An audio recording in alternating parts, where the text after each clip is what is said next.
সম্মানিত দর্শক এবং শ্রোতাবৃন্দ, আমি যশোরী বাংলাদেশি সেবা পার্টির পক্ষ থেকে আপনাদের সকলকে জানাই আসসালামু আলাইকুম ওয়া রাহমাতুল্লাহ।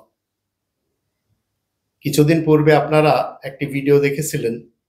আমি হেলব্রন থেকে এসেছিলাম জার্মান থেকে ইটালির রোমা শহরে। সেখান থেকে আবার আমি ঢাকাতে এসেছি। আমাদের বাংলাদেশি সেবা পার্টির মহাসচিব সাহেব বসে আছেন। ইনার দুটি গবেষণা নিয়ে আমি আপনাদের সামনে ইনার কাছে কিছু প্রশ্ন করব এবং ইনি কোরআন থেকে উত্তর দিতে বাধ্য। এবং একটি হলো ইব্রাহিম রাসূলের কায়েমি এবং দাইমি নামাজ বা সালাত, আর একটি হলো শোয়েব রাসূলের দাইমি সালাত। এটি নিয়ে আমি এই ভিডিওতে আপনাদের সামনে ইনার গবেষণা আমরা জানব। ইনার পরিচয় আমি আপনাদের সামনে করে দিলাম। বাংলাদেশি সেবা পার্টির ইনি হলেন মহাসচিব অ্যাডভোকেট নূর নবী কামরুল সাহেব। এছাড়াও উনি ওনার ইন্ট্রোডাকশন নিজেই করবেন। ইনার ভিডিও আপনারা সবাই দেখছেন এবং আল্লাহ তাআলার মেহেরবানিতে আপনারা এত অল্প সময়ে এত বেশি দর্শক হবেন আমার কিন্তু বিশ্বাস ছিল না। তো আমার বিশ্বাসের থেকেও বেশি আল্লাহ তাআলাকে অনেক অনেক ধন্যবাদ যে তিনি আপনাদের মাধ্যম দিয়ে তাকে উৎসাহ দেওয়া হচ্ছে। কারণ অনেকেই আমাকে ফোন করেন যে আপনার কামরুল সাহেবের ভিডিও কেন কন্টিনিউ পাচ্ছি না, যদিও উনি কি বলে রুজির জন্য আবার কি বলে ওকালাতি পেশাতেও লেগে আছেন। আর কোরআন তো উনি বলেই চলেছেন।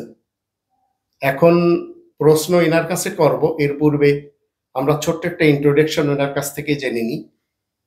সালামুন আলাইকুম। আপনি আপনার ইন্ট্রোডাকশন একটু দেন, তারপরে। সালামুন আলাইকুম। সম্মানিত দর্শক শ্রোতাবৃন্দ, সালাম। আমি মোহাম্মদ নূর নবী কামরুল, বাংলাদেশি সেবা পার্টির মহাসচিব ও একজন আইন পেশাজীবী। আর আল কোরআন একাডেমি বাংলাদেশের আপনি একজন, আর আল কোরআন একাডেমি বাংলাদেশ এর আমি একজন ম্যানেজিং পার্টনার। মাশাআল্লাহ। তো আমাদের সেবা পার্টির চেয়ারম্যান মহোদয় আজ সেই সুদূর জার্মান এবং ইতালি হয়ে ওনার বাংলাদেশের সফরের শেষ দিনও বটে। আমি অনেক ওনাকে অনুরোধ করেছি যে আমার সাথে কিছু সময় দিয়ে আমাকে একটু সমৃদ্ধ করার জন্য।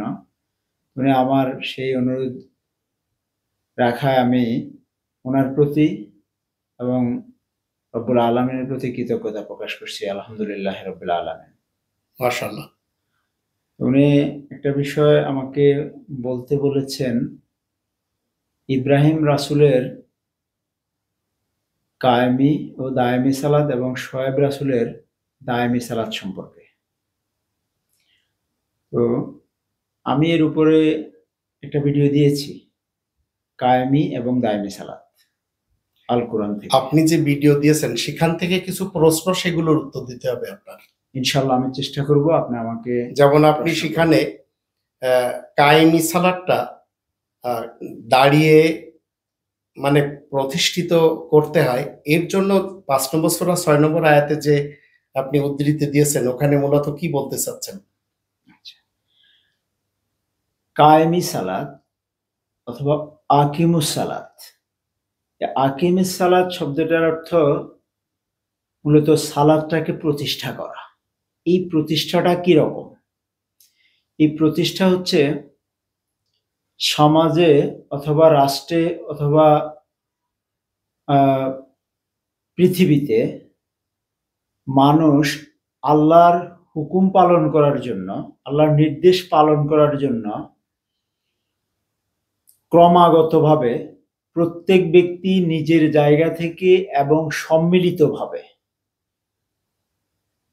রবের সাথে সংযুক্ত থেকে যেই সালাতটা প্রতিষ্ঠা করার পদ্ধতি কাবায় ইব্রাহিম রাসূল আমাদেরকে শিক্ষা দিয়েছেন, আর সেই ধারাবাহিকতায় আমরা 5 ওয়াক্ত সেভাবে প্রতিনিয়ত সবার ব্যক্তিগত জায়গা থেকে, এবং এই ব্যক্তিগত জায়গায় যারা আমরা সালাত প্রতিষ্ঠা করি তারা যখনই আমরা একত্রিত হই তখন দলগতভাবে অর্থাৎ সম্মিলিতভাবে সালাতে দণ্ডায়মান হওয়ার নামে হচ্ছে আকিমিস সালাত। এই আকিমিস সালাতের প্রকৃতিটা হচ্ছে যে শুধু দাঁড়িয়ে সালাত পড়বো এই বিষয় কোরআনে নাই, অথবা দাঁড়িয়ে সালাত আমাদের রাসূল পড়েছেন কিনা, অথবা কোরআনে দাঁড়িয়ে সালাত পড়ার বিষয়ে বলা আছে কিনা। তো আমি তাদের উদ্দেশ্যে বলতে চাই যে আকিমিস সালাত শব্দটার অর্থই হচ্ছে সালাত প্রতিষ্ঠা করা, ব্যক্তিগতভাবে, সমষ্টিগতভাবে, ক্রমাগত সালাতের সাথে, সালাতের মাধ্যম দিয়ে রবের সাথে সংযুক্ত থাকার নামই হচ্ছে আকিমিস সালাত। আর সেটার জন্য আমাদেরকে মডেল হিসেবে নিতে হবে মূলত কাবাকে।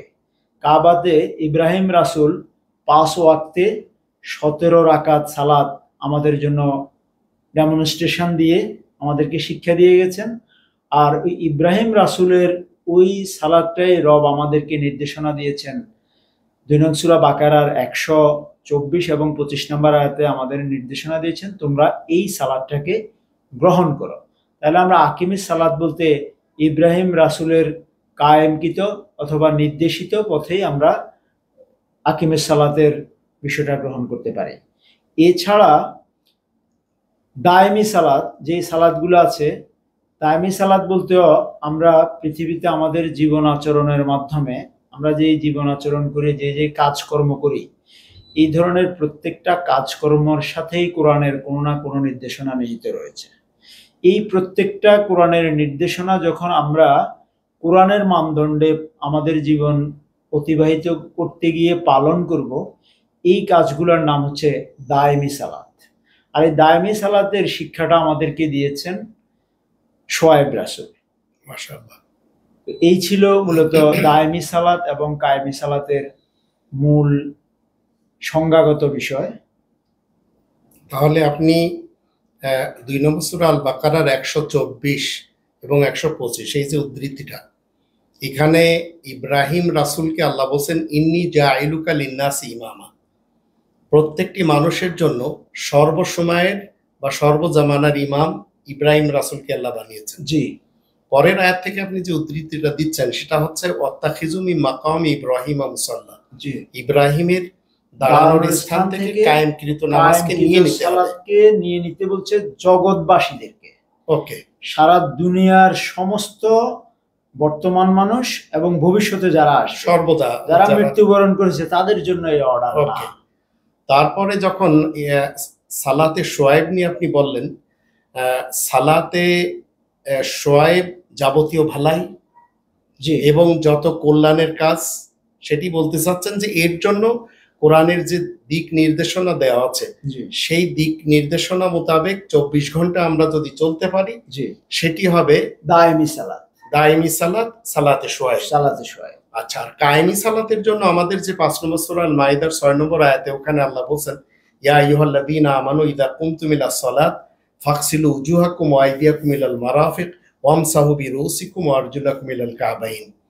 তাহলে এই যে যেটাকে আমরা বাংলা ভাষায় ওযু সিস্টেম বলি, চারটি কাজ ওযুতে করতে হয়। জি, চেহারা ধুতে হয়, উভয় হাত গ্রন্থি পর্যন্ত ধুতে হয়, আর মাথা মুছে নিতে হয়, 2 পা গ্রন্থি পর্যন্ত মুছে নিতে হয়, মানে উভয় হাত বন্ধুত্ব করার স্থান পর্যন্ত ধুয়ে নিতে হয়। জি, এর জন্য তো যে কায়েমি শব্দটা ইদা কুমতুম, কুমতুম মানে যখন যখন তোমরা কায়েম করবে বা দাঁড়াবে। জি, তাহলে এটি হচ্ছে ইব্রাহিম রাসূলের দাইমি এবং কায়েমি নামাজ। ইয়েস, আমরা নামাজ নামে এর সাথে পরিচিত। হ্যাঁ, নামাজ সালাত। ঠিক আছে। জি, তাহলে এই সালাতটি যে 5 ওয়াক্ত আমাদের কায়েম করতে হয়, 20 নম্বর সূরার যে 14 নম্বর আয়াতে এখানে আল্লাহ মূলত কি বলতে চাচ্ছেন যে রবের শরণার্থে এই নামাজ আমাদের কায়েম করতে হবে, তাই তো? হ্যাঁ, অবশ্যই সালাতটাই হচ্ছে রবের সাথে নিরবচ্ছিন্নভাবে সংযুক্ত হওয়ার একটা মাধ্যম।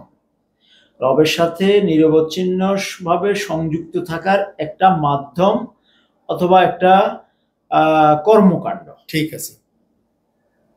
তাহলে ওয়াকিমিস সলাত আলি যিকরি, আমার শরণার্থে তোমরা নামাজ কায়েম করো। জি, ওকে। আর আমরা কি বলে মহাসচিবের কাছ থেকে জানলাম যে যত প্রকারের ভালাই আছে এই 5 ওয়াক্ত নামাজের বাহিরে, সেগুলি হচ্ছে সালাতে শোয়াইব। সালাতে শোয়াইব যেমন আমরা 11 নম্বর সূরা হুদের 87 আয়াত থেকে দেখি, আর 2 নম্বর সূরা আল বাকারার 124 125-এর যে উদ্ধৃতি আমাদের মহাসচিব সাহেব দিলেন, তাতে বোঝা গেল যে এই সালাত 2 প্রকারের, তাই তো? জি একটি হচ্ছে আমাদের বাড়ির সাথে সম্পর্ক রাখে, জি আর একটি হচ্ছে আমাদের আমলের সাথে সম্পর্ক আমলের সাথে রাখে। সম্পর্ক রাখে। এটাই জি তো, বডির সাথে যে নামাজটি আমাদের কায়েম করতে হয়, মসজিদুল হারামের দৃষ্টিতে কোন লোকদের সালাতের ব্যাপারে বলা হচ্ছে 8 নম্বর সূরা আল আনফালের 34 এবং 35 আয়াত দুটিতে, যে ওদের নামাজ করতালি দেওয়া বা শীষ দেওয়ার মতো মসজিদুল হারামের নিয়ম নীতিতে যারা না পড়ে, তাহলে এটিকে কি বলবেন, সালাতে ইব্রাহিম না সালাতে শোয়েব?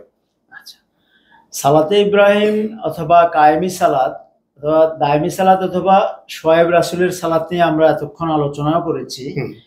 তো রব আমাদেরকে নির্দেশনা দিয়েছেন, আমাদের ইমামকে নিযুক্ত করেছেন, ইব্রাহিম রাসূলকে আমাদের ইমাম হিসেবে নিযুক্ত করেছেন এবং রব তাকে সালাত আদায় করার জন্য নির্দেশ দিয়েছেন। তিনি সেই নির্দেশনা প্রতিপালন করেছেন, আর সেটা প্রতিপালন করার পর রব আমাদের উদ্দেশ্যে সাধারণ আদেশ জারি করেছেন যে জগৎবাসীদের জন্য এই সালাতকে কায়েম করার জন্য রব নির্দেশ দিয়ে দিয়েছেন, এখান থেকে নিতে হবে। ঠিক ইব্রাহিম রাসূল যেভাবে সালাত কায়েম করেছে, আর ইব্রাহিম রাসূল এই সালাত কায়েম করতে সালাত প্রতিপালন করতে গিয়ে ইব্রাহিম রাসূল রবের নাজিলকৃত 6348টি আয়াতের যেই বিধান আমাদের জন্য নাজিল করেছেন, এই বিধানের থেকে দোয়ার আয়াতগুলা পাঠ করার মধ্য দিয়েই এই সালাতটাকে প্রতিপালন করেছে। অসাধারণ। যেহেতু ইব্রাহিম রাসূল 6348টি আয়াতের মধ্য থেকে নিজের প্রয়োজনীয় দোয়ার আয়াতগুলো পড়ায় আমাদেরকে শিক্ষা দিয়েছেন, তাহলে আমাদেরকে শুধুমাত্র রবের পক্ষ থেকে নাজিলকৃত আল কিতাব তথা আল কোরআনের 6348টি আয়াতের মধ্যে মানব জীবনের জন্য প্রয়োজনীয় যত দোয়া আছে, সেই দোয়াগুলো থেকে আমার নিজের প্রয়োজনীয় দোয়া দিয়েই আমি কিন্তু সালাত আদায় করতে হবে। সালাতে ইব্রাহিম। এখন আপনি বলছেন যে যারা মসজিদুল হারামের নিয়মে সালাত পড়ে না, তাদের সালাত হচ্ছে রবের দৃষ্টিতে শীষ বাজানো এবং তালি দেওয়ার সময়। তাহলে কেন কিছু কিছু মানুষের অথবা এক শ্রেণীর ব্যক্তিদের সালাতটাকে রব মসজিদুল হারামের সালাতের নিয়মের সাথে বলতেছেন এটা হচ্ছে শীষ দেওয়া বা তালি বাজানোর সমতুল্য? তো দেখুন, শীষ দেওয়া অথবা তালি বাজানো হচ্ছে খুব নগণ্য শ্রেণীর কাজের মূল্যায়ন। শীষ দেওয়া বা তালি বাজানো হচ্ছে নগণ্য শ্রেণীর কাজের মূল্যায়ন। তো কেন এটা নগণ্য শ্রেণীর কাজের মূল্যায়নের সাথে কিছু কিছু ব্যক্তির সালাত আদায় করাকে, নামাজ পড়াকে রব তুলনা করেছেন, সেটা হচ্ছে সাধারণত আমরা দেখি যে আমাদের সমাজে বা বিভিন্ন প্রতিষ্ঠান থেকে শিক্ষিত ব্যক্তিরা মাঠে ময়দানে ওয়াজ এবং বিভিন্ন ধরনের বক্তব্যের মাঝ দিয়ে আমাদেরকে বিভিন্ন ধরনের কোরআন বহির্ভূত গ্রন্থের মাধ্যম দিয়ে অথবা মক্তব কেন্দ্রিক আমাদের ছোটবেলার শিক্ষার মাধ্যম দিয়ে আমাদেরকে যেই শিক্ষা দিয়েছে, সেখানে আমাদেরকে কোরআন বহির্ভূত বিভিন্ন রকম এই দোয়া দুরূদ বা মন্ত্র পড়িয়েছে, আমাদেরকে মুখস্থ করে যে শিখিয়েছে এবং এগুলো আমাদেরকে সেই ছোট্টবেলা থেকে শিক্ষা দিয়েছে আমরা সালাতে পড়বো। তো এই আয়াতগুলা যেমন আমরা এখন পাচ্ছি যে তাশাহুদ পড়ি আমরা বৈঠকে, তাশাহুদ কোরআনের কোন সূরার কোন আয়াত আপনি কি আমাকে একটু বলতে পারবেন? না, এটা কোরআনে নেই। যদি কোরআনে না থাকে তাহলে এটা রবের পক্ষ থেকে নিষিদ্ধ। এরপর আমি নিষিদ্ধ মানে আপনি যেটা 2 নম্বর সূরা আল বাকারার 45 নম্বর আয়াত মতে, যেখানে আল্লাহ বলছেন যে তোমরা সালাতের সাথে এবং ধৈর্যের সাথে সাহায্য চাও, তাহলে সাহায্যের আয়াতের বিপরীত। হ্যাঁ, এক কথায় আপনি বলতে চাচ্ছেন যত দুরুদ বা যত দোয়া বা যত ওজিফা বা যত মন্ত্র, এগুলো কোরআন থেকে হতে হবে। কোরআনের বহির্ভূত কোনো বিষয় নামাজে যদি কেউ অন্তর্ভুক্ত করে, সালাতে অন্তর্ভুক্ত তাহলে সেটি মসজিদুল হারামের দৃষ্টিতে ওই ব্যক্তির সালাতটা হবে তালি দেওয়া অথবা শীষ বাজানোর ন্যায় নগণ্য মূল্যের কাজের সমতুল্য হিসেবে রবের নিকটে সেটা যাবে, সেটা কোন অবস্থাতেই রবের নির্দেশনা হিসেবে রবের নিকট যাবে না। আর এই জন্য বলছে যে তোমরা ইব্রাহিম রাসূলের আদায়কৃত সালাতটাকে গ্রহণ করো। ইব্রাহিম রাসূল কখনোই শীষ দেওয়া এবং তালি বাজানোর মতো কোনো কাজ করেন নাই। দ্যাট মিন ইব্রাহিম রাসূল তিনার সালাতে রবের হুকুমের বাহিরের কোনো কিছু পাঠ করেন নাই, যে জন্য সেটা আমাদেরকে গ্রহণ করতে বলছে। তাহলে আমরা যদি ইব্রাহিম রাসূলের অনুসরণে রবের নাজিলকৃত 6348 আয়াতের এই গ্রন্থ থেকে দোয়ার আয়াতগুলো পাঠ করে আমরা সালাত আদায় করি, তাহলে এই সালাত রবের নিকট গ্রহণযোগ্য।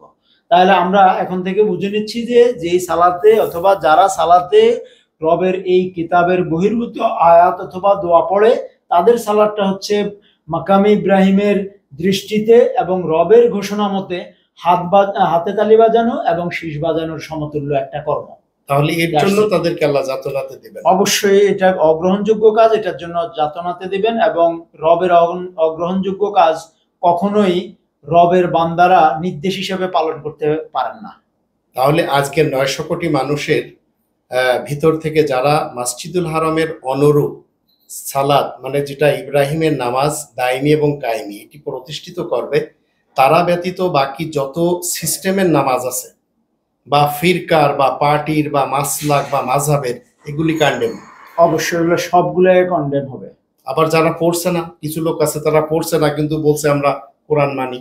আচ্ছা, দেখুন, আমাকে প্রথমে রবের পক্ষ থেকে বারংবার বলা হয়েছে যে ইয়া আইয়ুহাল্লাযীনা আমানু, যদি তুমি ঈমান এনে থাকো, অর্থাৎ যদি তুমি বিশ্বাস করে থাকো, তাহলে আমাকে নির্দেশ দিয়েছে তুমি এই এই এই কাজগুলা করো। আমাকে কিছু কর্ম করার নির্দেশ দিয়েছে। ঠিক। আবার আমাকে সেম একইভাবে কিছু কাজ করা থেকে বিরত থাকার জন্য নিষেধ করেছে। ঠিক। তাহলে সর্বপ্রথম কন্ডিশন হচ্ছে আমি কি বিশ্বাসী কিনা। কিসের সাথে বিশ্বাসী? রবের পক্ষ থেকে নাজিলকৃত এই 6348টি আয়াতের এই কিতাবের উপরে তথা এই কোরআনের উপরে আমি বিশ্বাসী কিনা। যদি আমি বিশ্বাসী হই, তাহলে আমি রবের নির্দেশ অনুসারে যে কাজগুলো রব আমাকে নির্দেশ দিয়েছেন সেগুলো আমি করবো, আর রব যেটা নির্দেশ দেন না সেই কাজটা আমি করব না। এবার আপনি আমাকে যে বলছেন যে কিছু লোক আছে কোরআন মানে দাবি করে, বাট তারা নামাজ পড়ে না অথবা সালাত আদায় করে না ইব্রাহিমের সালাত আদায় আবার দৃষ্টিতে এবং ইব্রাহিম রাসূলের যে কায়েমি আপনি বলেন নিয়মে তারা সালাত আদায় করে না, টোটালি তারা সালাত আদায় করেন না। ওনারা বলতে চায় যে সালাত নেই কোরআন, এটার ব্যাখ্যা নেই, আমরা কেন এটা করব। তো দেখেন, আমি যে দুটো আয়াতের সূরা বাকারার 124 এবং 25-26 এই আয়াতগুলোর কথা বলেছি, এখানে দেখুন ইব্রাহিম রাসূলকে কোরআনের মধ্যে, কোরআনের 2 নং সূরা বাকারার 124 নম্বর আয়াতে আল্লাহ নিজে বলতেছেন আমি ইব্রাহিমকে কিছু কালেমা দ্বারা পরীক্ষা করেছি। ঠিক। তো এই কালেমাটা হচ্ছে এই কোরআন থেকে কালেমা দেয়া ইব্রাহিম রাসূলকে পরীক্ষা করেছে। পরীক্ষা করার পরে ইব্রাহিম রাসূল সেই কালেমার পরীক্ষা দিয়েছেন, আর পরীক্ষা দেওয়ার পরে উনি পরীক্ষায় কৃতকার্য হয়েছেন। উনার পরীক্ষায় কৃতকার্য হওয়ার পরে রবের পক্ষ থেকে ঘোষণা করা হয়েছে যে তোমাকে আমি ইমাম নিযুক্ত করেছি, তোমাকে আমি সিলেবাস দিয়েছি, তুমি সিলেবাস কমপ্লিট করেছ, তুমি পরীক্ষা দিয়েছো, তুমি পরীক্ষায় উত্তীর্ণ হয়েছ, আর উত্তীর্ণ যেহেতু হয়েছ তোমাকে আমি নেতা নিযুক্ত করেছি, ইমাম নিযুক্ত করেছি, তুমি সালাত পড়ো। তখন সে সালাতের ডেমনস্ট্রেশন করেছেন। তাহলে এই কথাগুলো 124 নম্বরের এই আয়াতের কথাগুলো কি আমি মন গড়া বলতেছি না কোরআনের মধ্য থেকে বলতেছি? কোরআনের মধ্যে সম্পূর্ণরূপে কথাটা কোরআনেই তো আছে। তাহলে আমাকে বলা হচ্ছে যে আমাকে কিছু কালেমা দ্বারা পরীক্ষা করা হচ্ছে, ইব্রাহিম রাসূল বলতেছেন। আর সেই ইব্রাহিম রাসূল যখন রবের দেওয়া সিলেবাস অথবা কালেমাগুলো উনি কমপ্লিট করেছেন, দেন তিনাকে করা হচ্ছে কি, উনাকে নির্দেশ দেওয়া হচ্ছে যে তুমি, উনি উত্তীর্ণ হলো সেটার পরীক্ষা, উনাকে নির্দেশ দিয়েছে তুমি সালাত আদায় করো। উনি সালাত আদায় করছেন। 125 নম্বর আয়াতে গিয়ে আল্লাহ জগৎবাসীর সকল মানুষদের উদ্দেশ্যে বলে দিয়েছেন তোমরা মাকামে ইব্রাহিমে আদায়কৃত সালাতটাকে গ্রহণ করো। ঠিক।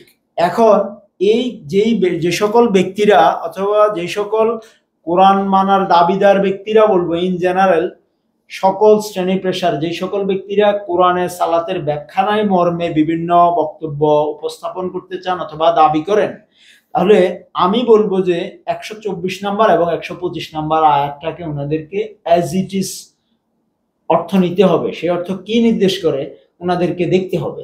দেখে ওনারা যদি সেটা নিজেরা অনুধাবন করে যে সালাতের আদেশ নাই, তাহলে তারা তাদের বুঝ অনুসারে করে, সেটা আমার কিছু বলার নাই।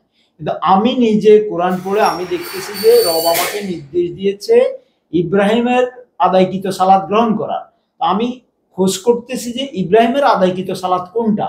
তো ইব্রাহিমের আদায়কৃত সালাত হচ্ছে মাকামে ইব্রাহিমের রবের নির্দেশ মোতাবেক ইব্রাহিম রাসূল যেই সালাতের ডেমনস্ট্রেশন করেছেন 5 ওয়াক্ত সালাতে, ফজরে 2 রাকাত, জোহরের 4 রাকাত, আসরের 4 রাকাত, মাগরিবে 3 রাকাত এবং এশা রাতের 4 রাকাত সালাতের মাধ্যমে দিয়ে উনি 5 রাকাত সালাতে মোট 17 রাকাত 5 ওয়াক্ত নামাজে উনি 17 রাকাত সালাত দিয়ে আমাদের জন্য উনি সালাতের মডেল দাঁড় করিয়েছেন এবং এটা রব অ্যাকসেপ্ট করেছেন। অ্যাকসেপ্ট করেই কিন্তু ওনাকে ইমাম নিযুক্ত করেছেন আমাদের জন্য, আর আমাদের ইমামকে আমাদেরকে অনুসরণ করার জন্য বলেছেন। এখানে আমি আর একটু অ্যাড করতে চাই বিষয়টা বোঝার স্বার্থে। আমি যখন স্কুলে ভর্তি হলাম, আমাকে স্কুলে ভর্তি হওয়ার সাথে সাথে প্রথমে একটা সিলেবাস দেওয়া হলো। সিলেবাস দিয়ে আমাকে একটা টাইম দেওয়া হলো, ওই টাইমের পরে আমি ওই সিলেবাসের উপরে পরীক্ষা দিলাম। আমি পরীক্ষা যখন ওই সিলেবাসের অনুসারে প্রশ্নপত্র প্রণয়ন হলো, সেই প্রশ্নে আমি পরীক্ষা দিয়ে পাশ করলাম। কর্তৃপক্ষ আমাকে পাশ করছি মর্মে ঘোষণা করে দ্বিতীয় ক্লাসে ওঠার সুযোগ দেয়। আর আমি আমার ক্লাসের মধ্যে সকল ছাত্রদের মধ্যে যদি সর্বাধিক নাম্বার পাই তাহলে আমাকে ক্যাপ্টেন নিযুক্ত করে। তো রব যখন ইব্রাহিমকে কিছু কালেমা দ্বারা পরীক্ষা করলেন, ইব্রাহিম সেই কালেমায় উত্তীর্ণ হলো, আর উত্তীর্ণ হওয়ার মাধ্যম দিয়ে রব তিনাকে গ্রহণ করে নিলেন পরীক্ষার উপযুক্ত মর্মে। রব তাকে পরীক্ষা করছে, সেখানে বলা হয়েছে আমি ইব্রাহিমকে পরীক্ষা করেছি। সে পরীক্ষা কি হলো? উত্তীর্ণ হলো। আর উত্তীর্ণর বিষয়টা কিভাবে আসলো? তাকে ইমাম নিযুক্ত করেছে, অর্থাৎ ক্যাপ্টেন নিযুক্ত করেছে, নেতা নিযুক্ত করেছে আমাদের জন্য। তো আমাদেরকে নেতা নিযুক্ত করছে কি কাজের জন্য? উনি যে বিষয়ে পাশ করেছেন, কৃতকার্য হয়েছেন, সেই বিষয়টাকেই ডেমনস্ট্রেশনের জন্য দেওয়া হচ্ছে। তাহলে এই ডেমনস্ট্রেশনটা কি কোরআনের নির্দেশিত একটা অংশ নয়? ওইটাই আমরা 2 নম্বর সূরা আল বাকারার 127 128 পাই। 127 এবং 128 পাই এই ডেমনস্ট্রেশনের বিষয়টা। তাহলে এটা তো কোরআনের অংশ। আবার উনি নিজেই বলতেছেন যে রব্বানা ওয়া তাকাব্বাল দুআ, মানে আমার এই প্র্যাকটিসটা আল্লাহ তুমি অ্যাকসেপ্ট করে নাও। জি, সেটি হচ্ছে আমরা যখন 14 নম্বর সূরা ইব্রাহিমের 40 নম্বর আয়াতে দেখি। আবার আল্লাহ 2 নম্বর সূরা আল বাকারার 186 আয়াতে বলছেন যে উজিবু দাওয়াতাদ দাঈ ইযা দাআন। এই ডেমনস্ট্রেশন আল্লাহ তাআলা কবুল করে নিয়ে 3 নম্বর সূরা আল ইমরানের 95 আয়াতে বললেন এইবার তোমরা সবাই ইব্রাহিমের অভ্যাসের অনুসারী হয়ে যাও। তার মানে আমি এই যে কাবার নিয়মে 5 ওয়াক্তে 17 রাকাত সালাত আদায় করতে বাধ্য যদি আমি ঈমান আনার দাবি করি। ঠিক। কোনোভাবেই কোনো অবস্থাতে আমি যদি সেই দাবিতে সেই নির্দেশনায় না থাকি, তাহলে সেই বিষয় হচ্ছে আমি পরিপূর্ণ ঈমান এনেছি কিনা এটাও প্রশ্নবিদ্ধ হয়ে যাবে।